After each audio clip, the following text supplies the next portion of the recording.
एक छोटे से गांव में आर्या नाम की एक लड़की रहती थी। आर्या पढ़ाई में तेज, दिल से दयालु और अपने सवालों से हर किसी को चकित कर देने वाली थी। लेकिन उसके मन में एक सवाल बार बार गूंजता था, जीवन की सच्चाई क्या है। उसने अपने माता पिता से पूछा। माँ ने कहा सच्चाई मेहनत में है, पिता ने कहा सच्चाई सपनों को पूरा करने में है। लेकिन आर्या को लगता था कि जवाब कहीं गहरा है। एक दिन गांव में एक साधु आए। लोग कहते थे कि वे बहुत ज्ञानी हैं और जीवन के गूढ़ रहस्यों को समझते हैं। आर्या ने उनके पास जाने का निश्चय किया। आर्या ने साधु से पूछा, महाराज क्या आप मुझे जीवन की सच्चाई बता सकते हैं? साधु ने मुस्कुराते हुए बोले, अगर तुम सच में जानना चाहती हो तो तुम्हें 3 चुनौतियों का सामना करना होगा। अगर सफल रही तो सच्चाई खुद तुम्हारे सामने होगी। पहली चुनौती, डर का सामना। साधु ने उसे एक अंधेरी गुफा में भेजा। गुफा में चारों ओर गहरा अंधकारा था और हर तरफ अजीब आवाजें आ रही थीं। आर्या पहले तो डर गई, लेकिन उसने खुद को समझाया, अगर मैं यहाँ रुक गई तो सच्चाई कभी नहीं जान पाऊंगी।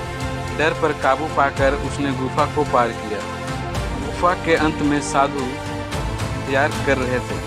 उन्होंने कहा, पहला सबक, जीवन की सच्चाई डर के पार है। दूसरी चुनौती, लालच का त्याग। साधु ने उसे एक सुंदर बगीचे में भेजा, जहाँ फल, फूल और खजाने की बहुत थी। उन्होंने कहा, यहाँ से जो चाहे ले जा सकती हो।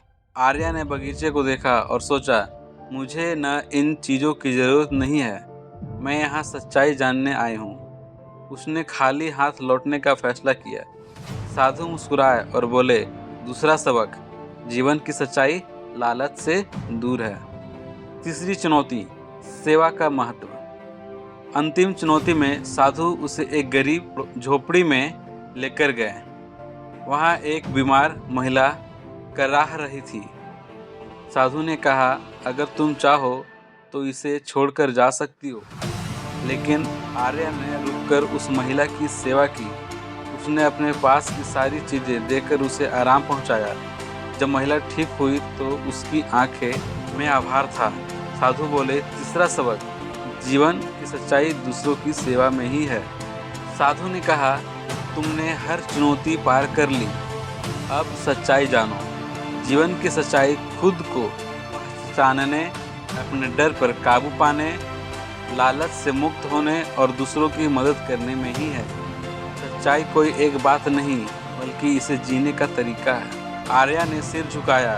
उसने महसूस किया कि सच्चाई हमेशा हमारे भीतर और हमारे कर्मों में छिपी होती है। उस दिन से वह एक नए उद्देश्य के साथ जीने लगी।